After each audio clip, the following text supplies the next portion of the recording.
We focus on history, culture, religion, art, social, and philosophy of Nusantara. Here, in the presence of Nusantara, we were made to be forgotten about the goodness of ourselves. Because negativity seems to be more interesting for us. Now, I'm Sutoyo Raharto and friends, assist you, to remind you, to awaken you that we still can find the gems of Nusantara. They are the great sights of Nusantara.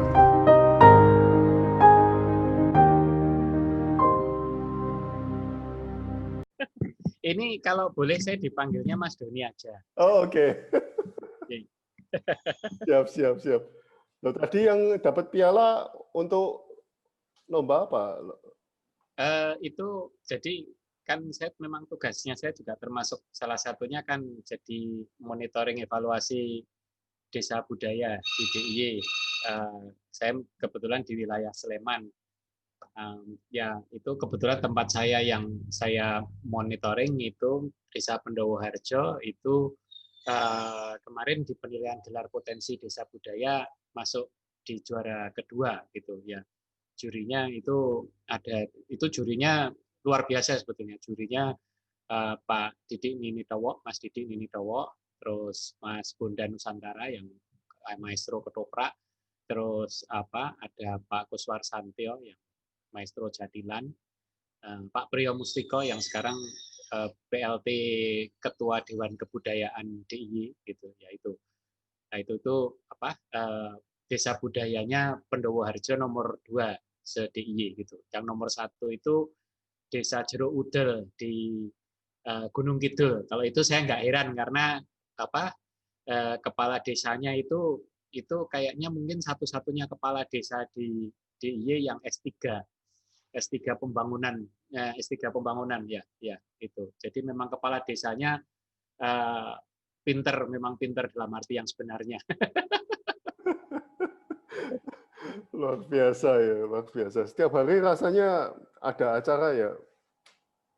Ya, kebetulan memang karena banyak hubungannya dengan yang pemerintah ya, jadi mungkin Oktober November ini kan memang masa-masanya untuk apalagi karena sudah diizinkan untuk beberapa kegiatan yang tidak mengumpulkan masyarakat banyak ya, jadi saya kira mungkin memang sudah saatnya gitu. Selamat malam Raden Mas Doni Megananda, Ketua Museum Wayang Kekayon. Sugeng Dalu, Assalamualaikum warahmatullahi wabarakatuh. Selamat malam, salam sejahtera, Om Swastiastu, Namo Buddhaya, salam kebajikan, Rahayu kagem sedayanipun. Ya. Rahayu. Oke, Mas Doni, saya mulai pertanyaan saya, Mas Doni. Ya. Ini tulisan yang sangat menarik, yang menggugah saya. Karena anak sekarang pada mainnya laptop dan gadget. Oke, Mas Doni menulis, ajari anak Anda menyentuh relief candi dan gemerlapnya museum, agar dia tahu dunia bukan hanya tentang touchscreen dan megahnya dinding atrium. Apakah pemikiran ini yang menyebabkan Putri Romo sering dilatih tari tradisional hingga memenangkan banyak penghargaan? Silakan. Ya, sebetulnya itu bukan quote dari saya, saya tidak tahu itu, lupa saya itu dapat dari dari quote positif yang ada di Twitter kalau tidak salah ya beberapa tahun yang lalu. Tetapi pada intinya memang ada sih sebetulnya yang juga protes itu ya. Kalau relief candi sebetulnya kan tidak boleh disentuh gitu ya. Atau koleksi museum tidak boleh disentuh. Sebetulnya memang betul. Koleksi museum memang tidak boleh disentuh, relief candi juga sebetulnya bisa sih dipegang, cuman ya tidak boleh yak-yakan atau katakanlah sembarangan gitu ya. Waton gini-gini kan, atau waton kita mungkin ada yang sekarang berdiri atau menginjak atau apa ya istilahnya selfie-nya itu kurang sopan begitu di candi atau di batu begitu seperti itu.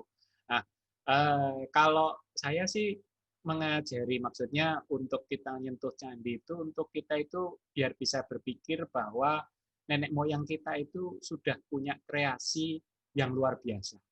Jadi leluhur kita itu sudah punya kreasi yang luar biasa. Apapun itu bentuknya, apakah itu candi, apakah itu wayang, gamelan, tari, ya, intangible heritage seperti upacara adat, kemudian apa hal-hal yang sifatnya itu luar biasa. Kalau kita ini apa namanya belajar tentang senian atau kebudayaan begitu. Nah itu kalau misalnya kita bisa mengajarkan pada putra-putri kita untuk kita itu bisa punya rasa memiliki terhadap benda-benda cagar budaya tersebut, itu akan nanti punya efek yang luar biasa. Nah ini sebetulnya itu dua hal yang berbeda sebetulnya dari pertanyaan Pak Sutoyo ini. Kalau tentang yang putri saya yang saya ajarkan untuk yang kesenian itu hal yang lain lagi sebetulnya. Jadi kalau kenapa mungkin anak-anak itu juga termasuk anak-anak saya itu bisa senang karena memang sebetulnya memang dari bayi dia sudah ikut saya untuk kalau pada saat saya kunjungan ke desa budaya, mengunjungi kesenian atau apa. Bahkan maaf ya, dulu waktu masih bayi pun kadang saya nyetir pun itu masih sambil saya pegang gitu ya, karena situasi yang membuat dia harus ikut itu saya pegang untuk kemudian kita datang ke desa budaya atau tempat kesenian. Jadi sejak dari awal dia udah menyaksikan jatilan, sudah menyaksikan upacara adat sejak masih kecil gitu. Dan itu membuat ya perkembangan yang kalau menurut saya luar biasa ya. Dan juga kalau di rumah itu saya tidak pernah nyalain TV itu untuk misalnya untuk sinetron atau Upin Ipin atau apa kayak gitu. Itu tayangan terlarang kalau di rumah saya. Saya itu putarnya waktu itu masih ada DVD. DVD-nya itu selalu yang kesenian atau budayaan daerah atau lagu anak-anak. Jadi tidak pernah yang lain itu. Terus juga dulu juga belum terlalu banyak YouTube ya. Jadi ya masih tetap dari hal-hal yang bisa saya pilihkan untuk diputar begitu. Dan itu sudah diajari sejak awal bahwa nontonnya itu yang seperti itu. Jadi itu pun sebetulnya dari 3 anak saya tidak semuanya suka ya, yang suka klasik tetap yang nomor 1 dan yang nomor 3 ini juga suka tari. Kalau yang nomor 2 ini masih menjajaki yang suka yang banyak yang lain. Ada masak, ada walaupun dulu sempat nari juga, sempat pentas juga, tetapi tidak seperti yang nomor 1 itu seperti itu. Yeah. Wow. Mereka sudah menguasai banyak jenis tarian, Romo.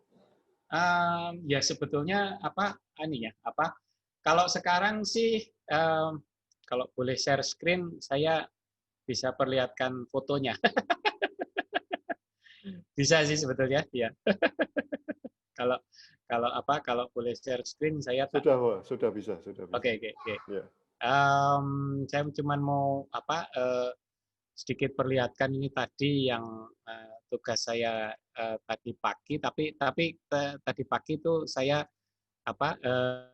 PowerPoint-nya saya juga ada sedikit masukkan gambarnya anak saya supaya sebetulnya biar semangat sih teman-teman yang ada di daerah gitu. Nah ini. Jadi anak saya itu nomor 1 itu sudah dia pintar klasik ya, jadi itu tari golek ayun-ayun gitu ya, dan juga suka dengan tarian kerakyatan. Tari kerakyatan itu yang di tengah itu yang Angguk Putri Kulon Progo itu ya itu. Sekarang pun SMP itu kemarin juga juara 3 untuk yang dance-nya.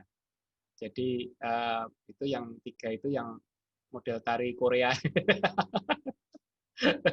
Itu juga kemarin dapat juara 3 ya. Sayangnya belum terus karena ini masa pandemi ya. Jadi kalau yang dance-nya ini soalnya juga harus harus intens latihannya. Kalau sekarang ini yang mau berlatih yang nanti Mondoaris itu nanti udah mau ikut yang dance sport tapi yang klasik ya. semoga nanti bisa tembus untuk masuk PON juga. Wow. Jadi cuman untuk pengalaman aja. Kalau Iya, kelihatannya iya. masih tetap di klasik yang alirannya gitu. Ya. Iya. Oke, terima kasih. Mungkin ini cuman ini aja nyetopnya share screen gimana ini.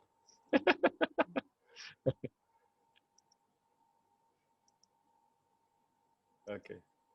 Ya, stop share ya. Oke, ya. Oke. Terima kasih. Kalau di Eropa memang nggak boleh dipegang Ya,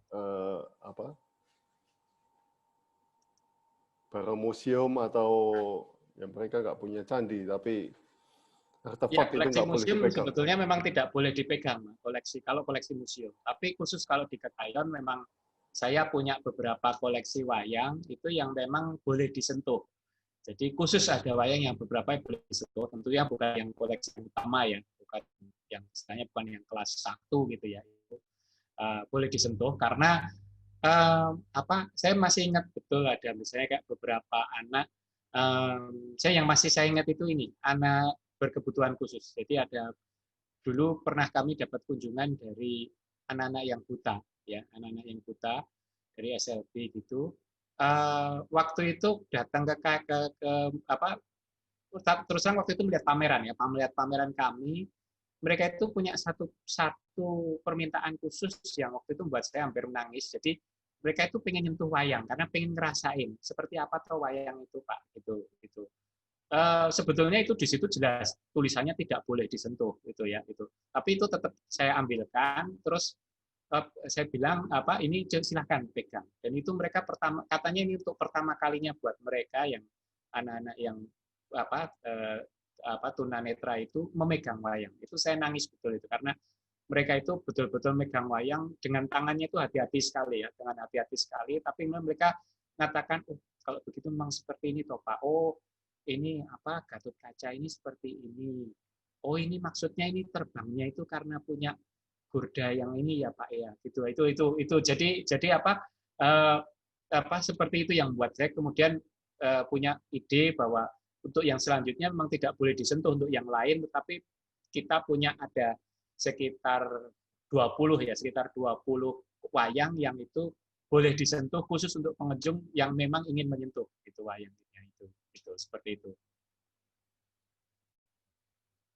Wow. Saya merinding sampean. Ya, karena ya memang wayang itu memang ya untuk semuanya lah kita juga untuk semuanya. Yang SLB ini yang wow banget ini. Iya Pak, itu beberapa tahun yang lalu. Ya. Saya ingat sewaktu riset di Museum Nasional di Jakarta tahun 2006, harga tiket hanya Rp2.000, Romo. Ya. Tahun 2020, harga tiket masuk Museum Wayang Kekayon hanya Rp3.000. Sedangkan harga tiket konser atau bioskop sudah 10 kali lipat daripada itu. Apakah mungkin harga tiket yang murah ini menyebabkan kurangnya minat mengunjungi museum, Romo? Silakan. Ya. Sebetulnya kalau sekarang tiket Kekayon itu mungkin bukan yang ya, itu mungkin yang lama ya gitu ya. Kalau di Instagram kami itu sudah kita update ya, kita itu tiketnya 20.000.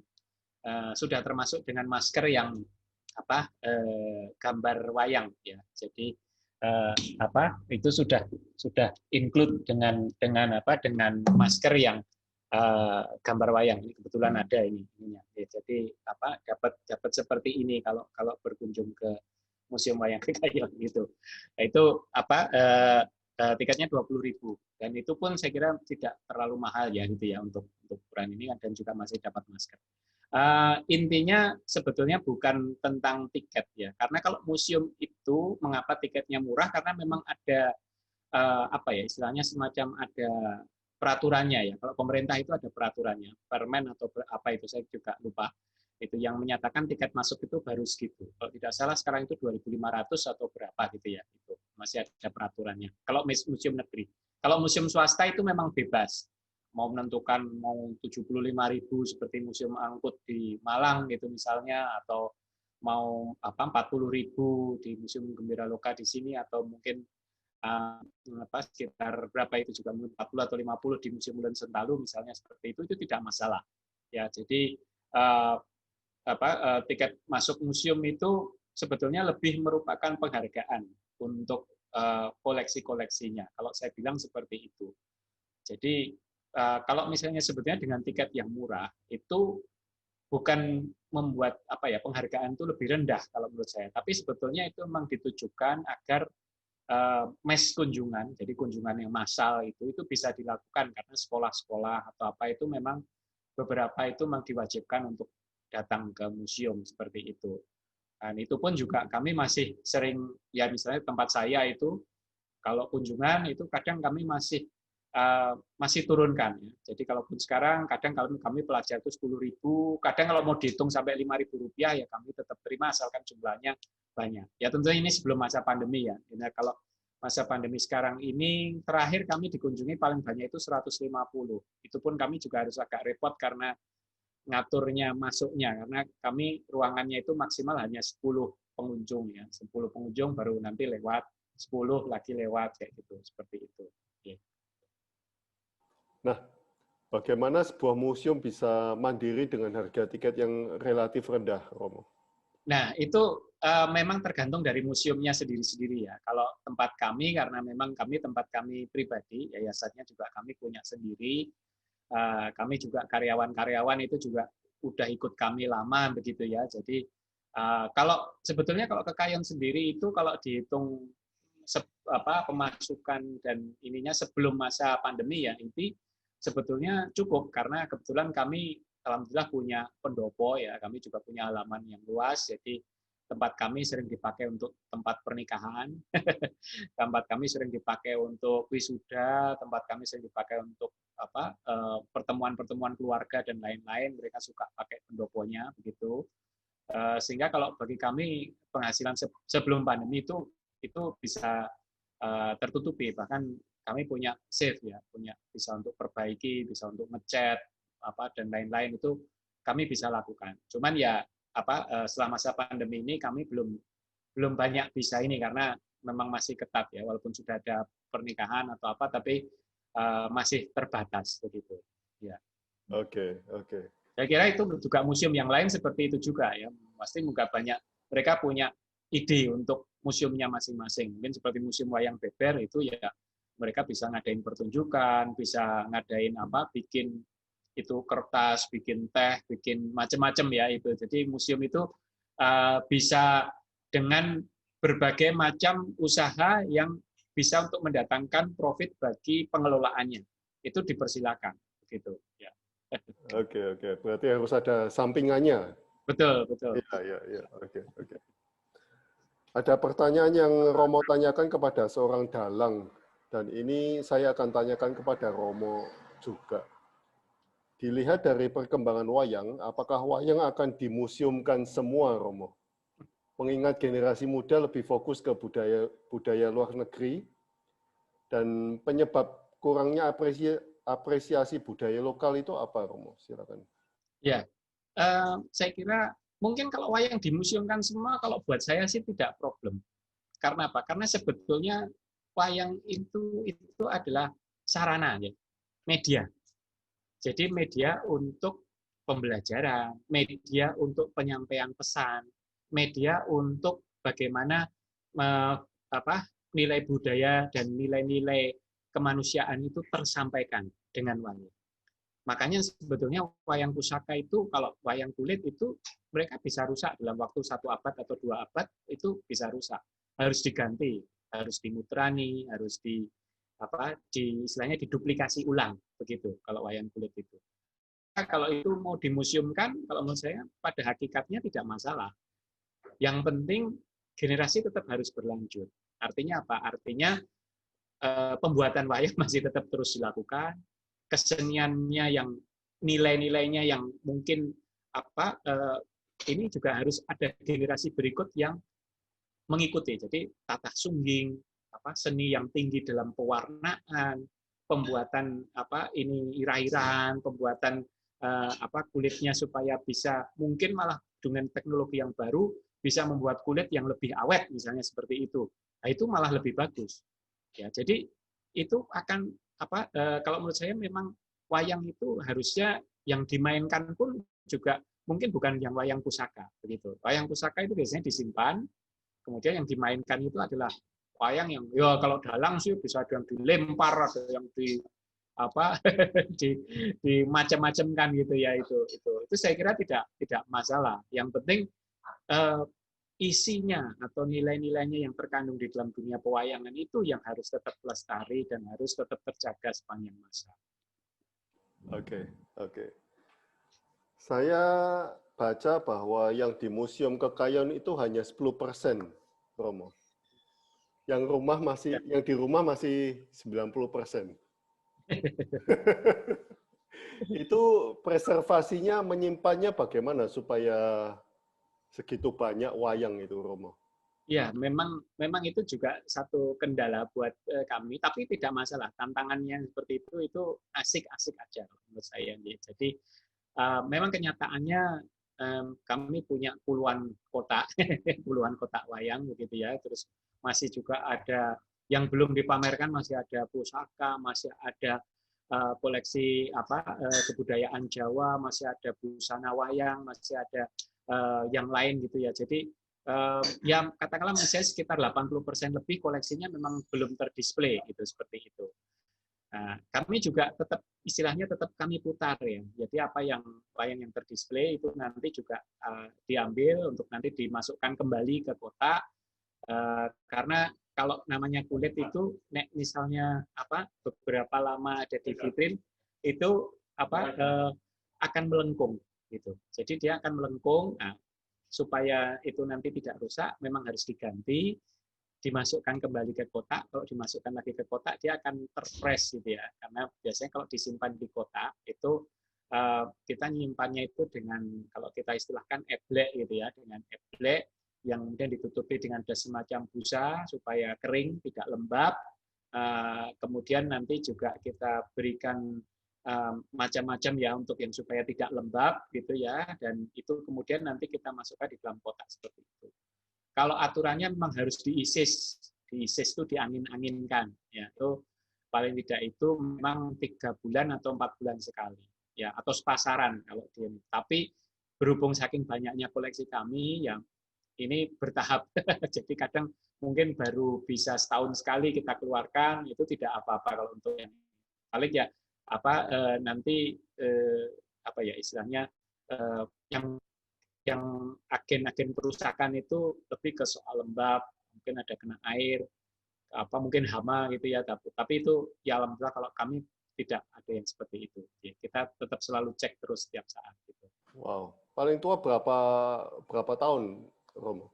Kalau sebetulnya kalau koleksi kami, karena kami juga punya kerisnya ini ada yang bilang ini dari zaman Majapahit gitu ya, jadi mungkin sekitar abad ke-12 atau abad ke-13 gitu ya gitu. Tapi kalau wayang ini ada yang beberapa yang paling tua ini yang justru yang wayang kayu ya. Jadi kalau yang wayang kulit itu memang wayang kulit kalau yang sebelum era PB 10 itu justru malah formatnya masih lebih sederhana ya. Seperti bentuknya belum terlalu indah sebetulnya begitu. Tetapi kami juga punya yang wayang-wayang lawasan ya, dan sebetulnya ini belum ada penelitian atau belum istilahnya belum dikuratori ya, belum dikurasi apakah ini memang betul.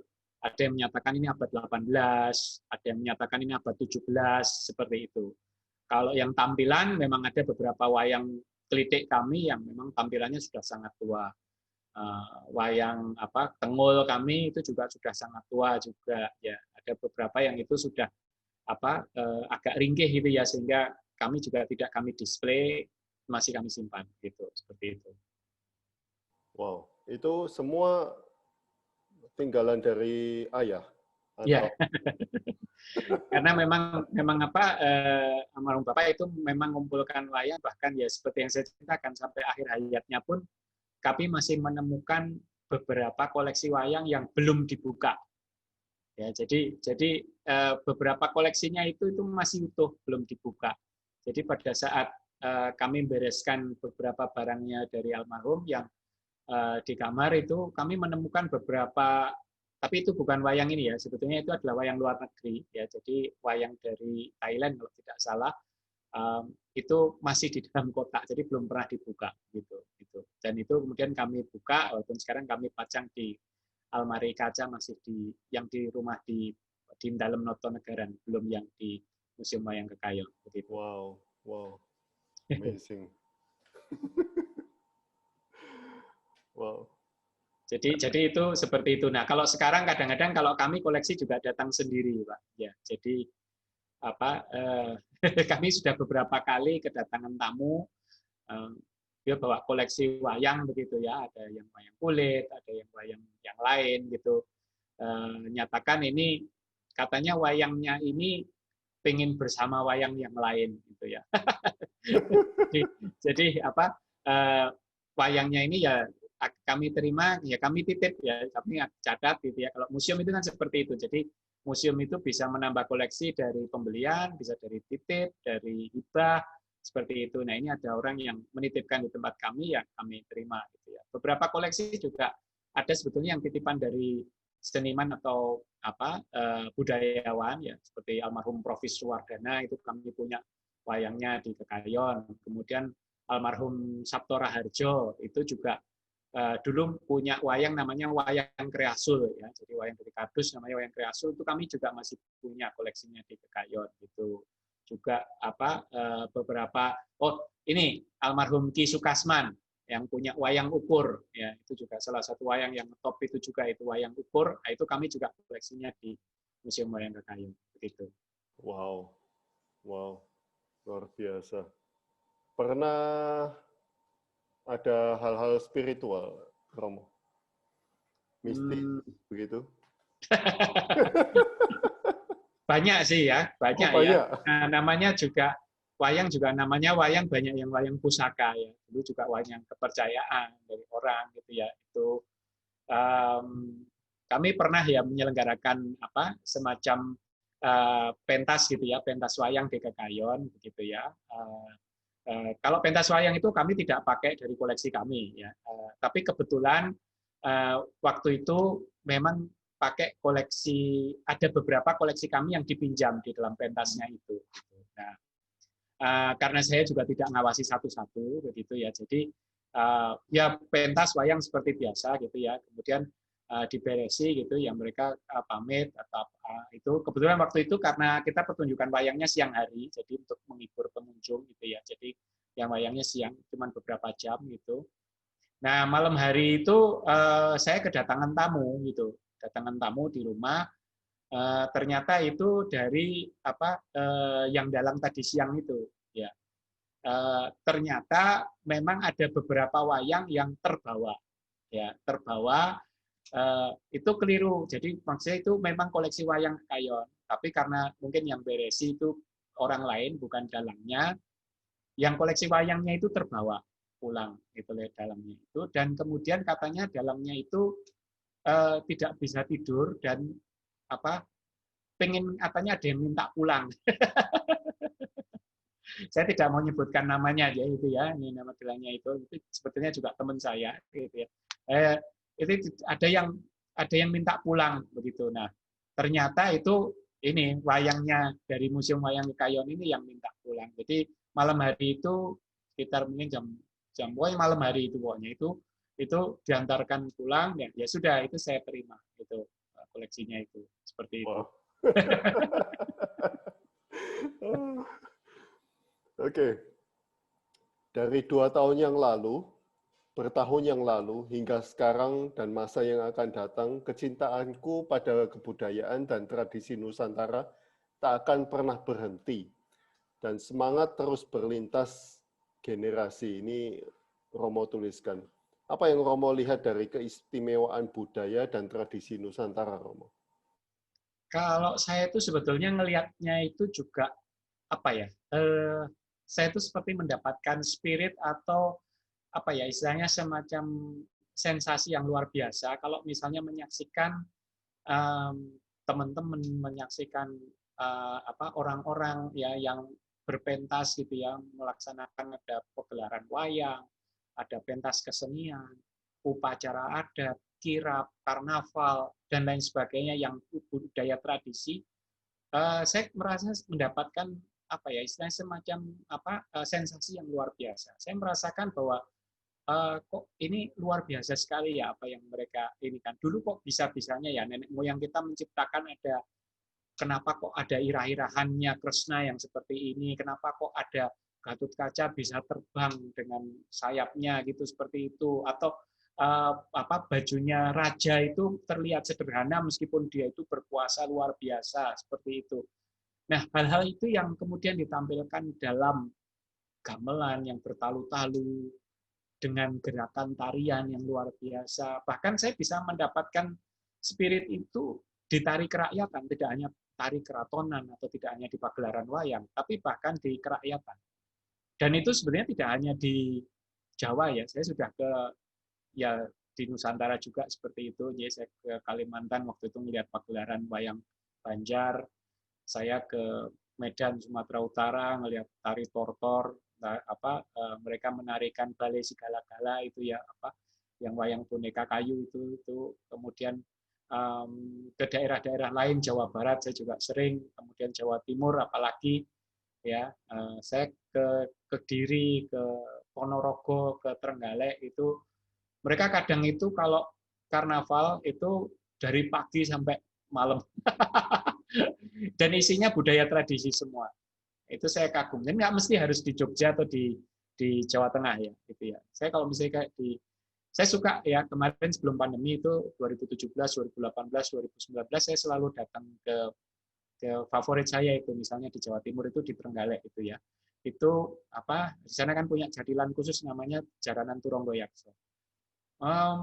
Dari anak TK sampai anak mahasiswa itu bisa menarikan itu semua itu dan di jalan itu penuh ya itu saya bilang dari pagi sampai maghrib itu ya itu nggak berhenti itunya dan mereka memang khusus hanya 17-an ya maksudnya hari kemerdekaan dan sekaligus hari jadinya kota mereka ya itu bulan Agustus itu seperti itu nah, makanya saya setiap kali bulan Agustus saya ingin diingatkan sama sahabat-sahabat saya di sana kalau ada pas tanggalnya saya pengen nonton ke sana seperti itu. Nah, itu rasanya yang seperti kalau misalnya saya nonton wayangan almarhum Ki Seno, wayangan dulu almarhum Ki Entus, wayangan Ki Hadi Sugito dan yang lain-lainnya itu juga memberikan nuansa yang luar biasa karena kita ya di situ di wayangan itu kita nonton menyaksikan nenek moyang kita gitu.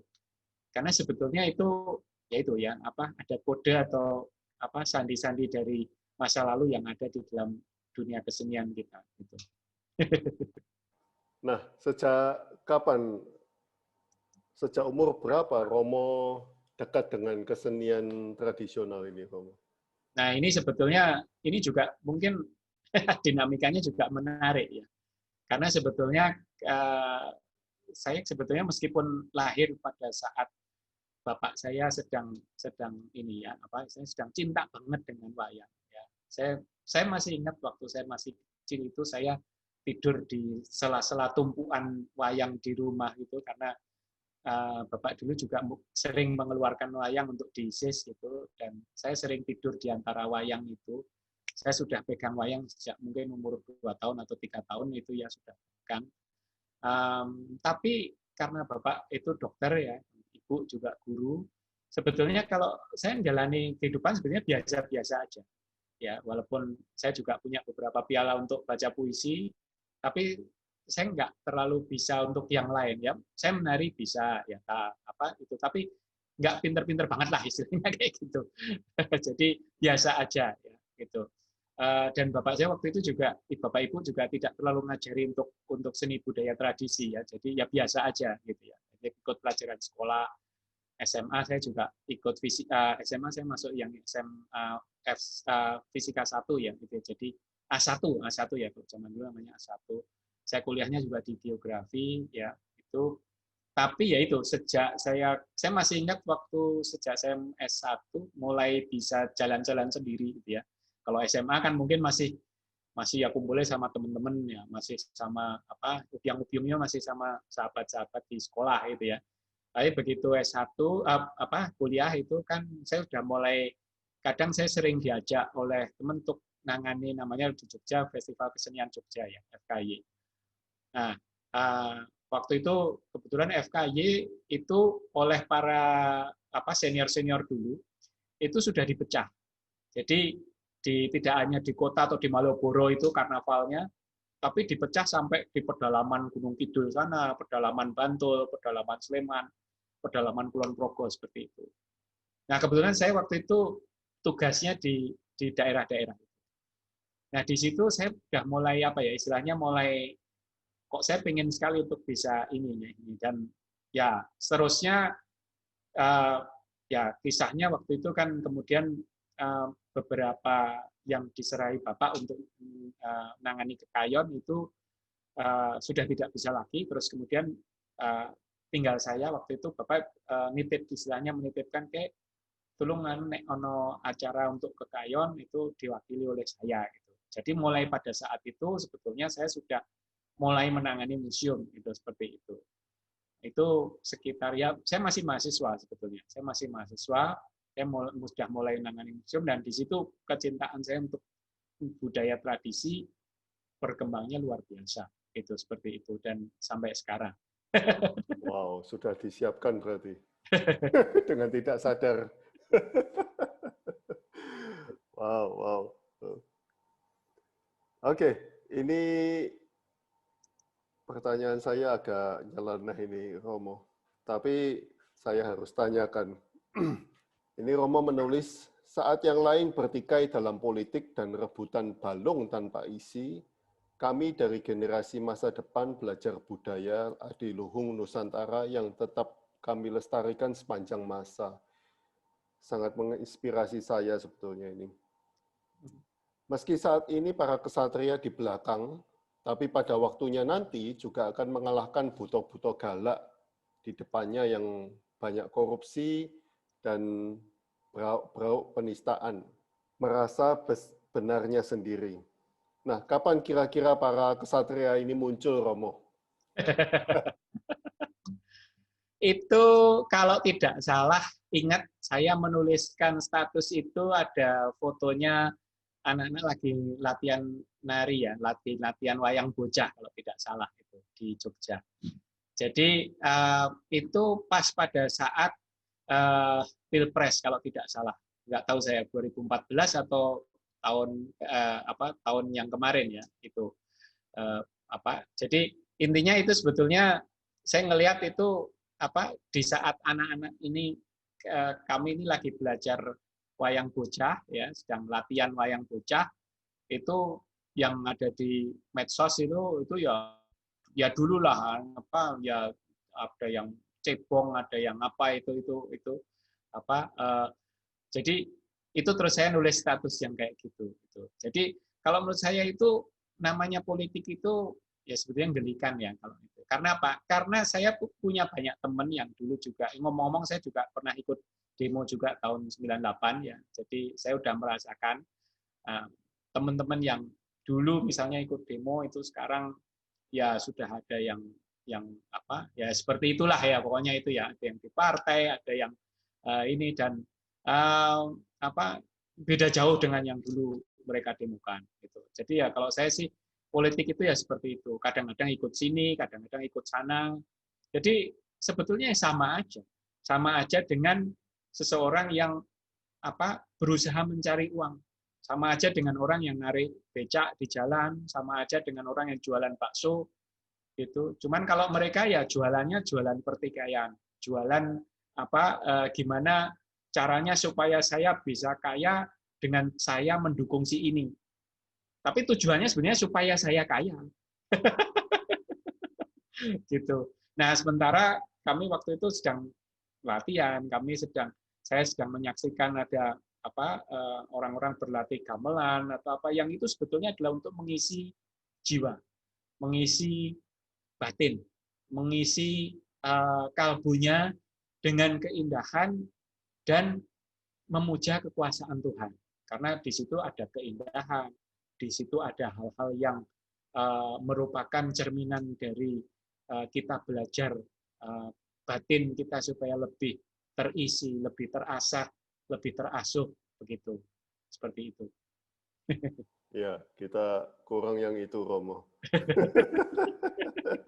Tapi bukannya saya ini ya monggo aja lah. Kalau misalnya ada yang seperti itu silakan. Ya artinya itu kan pilihan ya, pilihan. Ya, Ya, tetap ya. aja harus ada yang berani untuk jadi sopir, harus ada yang berani mengemudikan negara ini, harus ada yang berani untuk tampil gitu. Itu saya persilakan. Karena di beberapa situasi juga ya saya tetap juga memberikan dukungan misalnya pada teman-teman saya yang apa ada di dukungan tertentu gitu. Tapi kalau saya tetap lebih memilih bergerak yang di dunia kebudayaan tradisi ini, gitu. Wow. Oke, oke. Apa amanah Romo Profesor Sujono Prawiro Hadikusumo kepada Romo Doni dalam meneruskan perkembangan Museum Wayang Kekayon? Kalau sebetulnya kalau secara apa ya istilahnya secara letterluck itu sebetulnya mungkin tidak ada ya karena biar bagaimanapun Bapak itu memang tinggalannya memang ada banyak ya ada rumah sakit ada sekolah ya yayasan pendidikan juga ada kemudian juga ada museum ini sendiri gitu ya selain juga yang lain ya apa beberapa koleksi beliau yang lain. Kalau museumnya ini sendiri, kami juga karena penerusnya kan ada berempat ya, ada Mas Soni, ada Mbak Yayi, ada Mas Roy Suryo, ada saya. Jadi selama kami berempat ini masih tetap bersepakat untuk melestarikan koleksi itu dan meneruskan museum itu, ya kami tetap terus meneruskan seperti itu. Kami tetap melanjutkan keinginan beliau dengan visi misinya untuk melestarikan kebudayaan wayang. Gitu. Ada saatnya nanti di mana kami mungkin apa istilahnya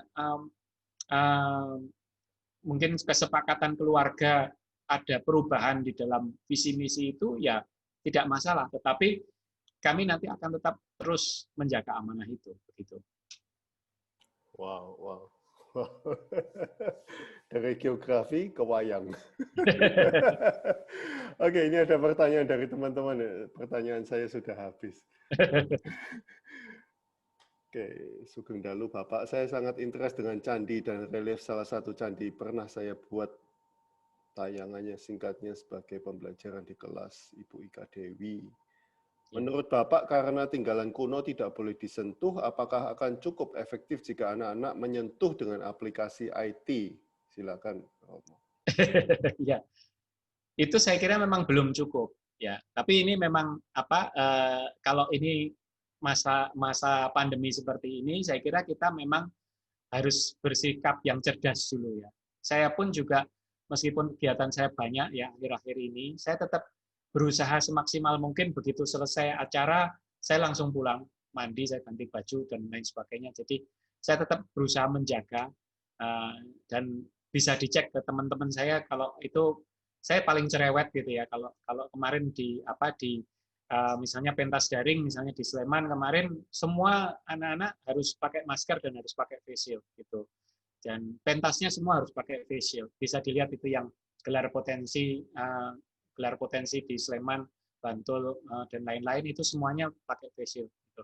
Jadi kalau hubungannya dengan ini adalah memang anak-anak nanti tetap harus diajak untuk melihat secara langsung, baik ke museum, ke candi. Tidak cukup memang kalau misalnya kita melihat ini, walaupun sekarang banyak virtual ya, banyak museum virtual juga ada. Kita bahkan bisa mengunjungi museum bisa sampai ke Prancis, bisa sampai ke Inggris dengan satu kali klik gitu ya. Di Amerika itu juga banyak ya museum seni yang tinggal klik gitu, itu luar biasa sekali, bagus sekali. Virtualnya top banget. Tetapi saya kira belum cukup, karena suatu saat ya kita kalau bisa kita memang harus melihat langsung seperti itu. Keindahan Borobudur, keindahan candi-candi yang luar biasa dari nenek moyang kita, itu tidak bisa kita saksikan hanya dengan layar HP atau layar komputer seperti ini. Tetap harus bisa dirasakan langsung. Walaupun mungkin kita masih harus cerdas menyikapinya. Apakah mungkin sekarang, kalau misalnya mungkin pas tidak banyak orang gitu ya, atau mungkin kita sabar dulu beberapa bulan lagi, begitu. Oke. Pak Hari Krisma Hadi saking Tangerang, Sugeng Dalu sedaya hadir. Tanya untuk Romo Doni, apakah pada kesempatan ini kok tidak ditampilkan video wayang Kekayon? Video wayang Kekayon yang apa ya? apa pengennya yang apa ini apa namanya yang animasi wayang kemarin atau mungkin yang video wayang kayon. Kalau video museum wayang kayon mungkin Pak Hadi bisa menyaksikan di Instagram kami ya. Instagram kan ada IG Live ya. Itu ada beberapa yang memperlihatkan museumnya, termasuk tur virtualnya walaupun secara singkat ya. Karena kalau di Instagram kan hanya 5 menit atau 10 menit itu. Tapi bersama dengan duta museum kami. Atau mungkin Pak Hari mau ngendiko, monggo. Ini kayaknya masuk ya Pak Hari. Atau, Nggih. monggo. Nggih, Pak Hari saking Tangerang. Jadi kula ini ya begitu oleh undangan itu wis langsung beberapa acara tak tunda. Wis engko dhisik aku nek iki aku. Lah ini mumpung Pak, mumpung ya kita ketemu. Ya saya di Tangerang itu mau ke Jogja ini ya mikir gitu. Padahal ya keluarga semua di Jogja karena ya pandemik. Buat diputer apa gitu loh ben cara anu terhibur ngoten lho Pak. Nah, dan Romo, nggih monggo. Ini yang kalau diputar apa ya? Sebetulnya Bapak kalau nyun sewu, kalau mungkin putranya atau yang di rumah keagungan Instagram, sebenarnya kalau di Kayon, Instagramnya Museum Wayang Kayon kami punya beberapa ya, yang menikah, menapa ininya juga kami di YouTube juga ada sih, YouTube-nya Museum Wayang Kekayon, walaupun baru ada 3 video. Coba mungkin saya bukakan, boleh ya ini Pak Sutoyo? Silakan. Sebentar, saya carikan dulu. Mengobati kangen nenek Jogja ini. Nah, ini Museum Wayang Kayon, Pak.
Gimana Pak? Mungkin kalau dilanjutkan bisa di YouTube ini ya. Ini ada di YouTube-nya di Museum Wayang Kekayon. Jadi Bapak saged langsung bisa mirsani di sana. Begitu Pak. Nah, sebetulnya kalau ada yang mau saya perlihatkan ini yang belum ada di YouTube ini ya. Jadi kalau kami sekarang Pak Stoyo, ini kami juga punya beberapa koleksi yang kemarin untuk lomba ini ya. Ini wayang animasi, Pak.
Cakep ini yang ini. Iya Pak, ini salah satu contoh saja ya. Dan begitu ngelihat ini tuh anak-anak istilahnya tidak punya pandangan bahwa wayang itu hal yang jadul gitu ya gitu. Itu. Jadi ya kami punya sekitar 16 animasi ya yang semoga nanti bisa berlanjut untuk yang selanjutnya, paling tidak untuk mengenalkan dulu. Kami pengen anak-anak itu dikenalkan dulu, ya generasi berikut itu dikenalkan dulu.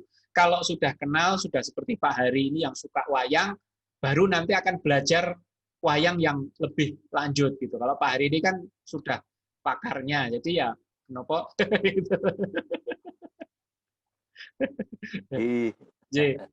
Nah, dalam itu saya juga belajar Pak dari seperti Pak Hari, seperti dari para orang-orang terkenal di Jogja, saya juga masih nggak suka karena saya juga masih sedikit banget itu. Kalau saya lebih baik ke garda depan untuk yang ngajak orang-orang seneng dulu.